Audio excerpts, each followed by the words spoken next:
Here we are still live at the Pont de la Tournelle, just a stone's throw from Notre-Dame de Paris, Notre-Dame Cathedral, the victim of that horrific fire last night that burned for several hours, burning 2/3 of the roof, causing immeasurable damage and making the iconic spire fall. And to talk a bit more about all of this with me now, I'm joined by Marie Segura. Thanks, Marie, for coming to see us. Thank you. You are the owner of My Private Paris, a tour guide group here in the French capital. What went through your head when you first heard that Paris' Notre-Dame Cathedral was burning?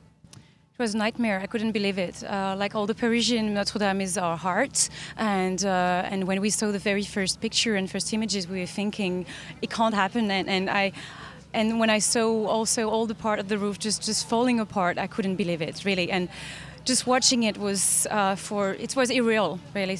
Just can't have any word for it, you know. And you give tours, or have given tours in the past, of Notre Dame. Why do you think it is such an important thing for so many people, not just here in France, but for all of the millions of tourists who come to Paris? It is the most visited monument in France, so it's for Parisians it's so important. But of course, it's also the most magnificent building that we have from the Gothic art. There is so much history in it. I mean, Napoleon and the wars. I mean, everything that happened here. So of course, the people are touched, even if they're not Catholic. They are touched by the impressive monument and all this beauty, and also the fact that so many workers, artisans, actually work on it, and yeah, so many centuries after that, we still have it, you know. And so, yeah, I think for everyone it's touching in any level. Marie, take us back a bit. When Notre-Dame Cathedral was first built, it was an incredibly long process that began almost 1,000 years ago. Yeah, exactly. So the very first stone was in 1163 and took almost 200 years to finish it. So you have to imagine all the generation and generation of workers working on it. And when it's finished, then we added those beautiful rose windows that are just magnificent still today. And we really hoped yesterday that they were untouched, because that's something that, yeah, we are very attached to. And Notre-Dame Cathedral has also had a huge cultural significance here in France and around the world, not only with books, but also through musicals, songs, movies. Yeah, of course, you know, Notre-Dame de Paris, it's one of my favorite books, and it's the same probably for all the French people. This story about Notre-Dame is not really about the Bossu, it's not really about Esmeralda, it's really about the monument itself. It's happening all around. So yeah, it's in any literature, history, all the domains are really around Notre-Dame. So that's, yeah.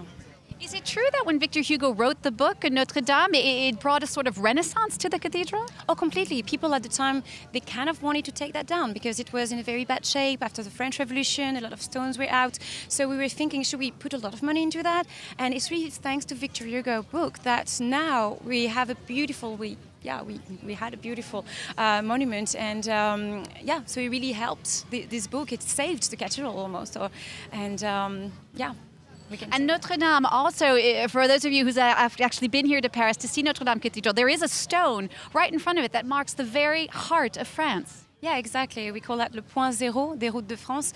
It's a very symbolic place where you're in the middle and you feel like you're in the center of France, and it's something very special, and it's just in front of the most beautiful church, a cathedral of France. So yeah, it is symbolically, when you're there, you feel something special. You feel like you're someone special being here. Yeah. Marie, how do you as a tour guide see the visits to Paris, the tours of Paris going forward?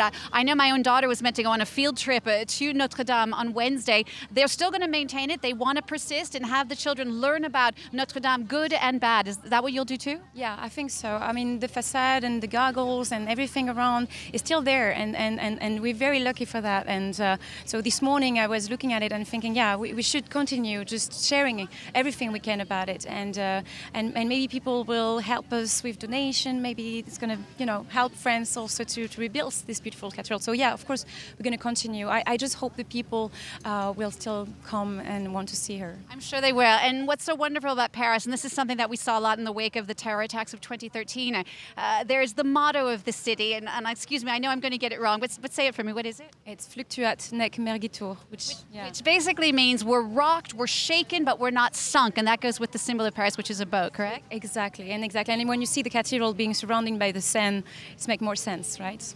Yeah. Thank you so much, Marie Segura, for coming in to speak to us. You're the owner of My Private Paris. You're our tour guide. Thank you so much.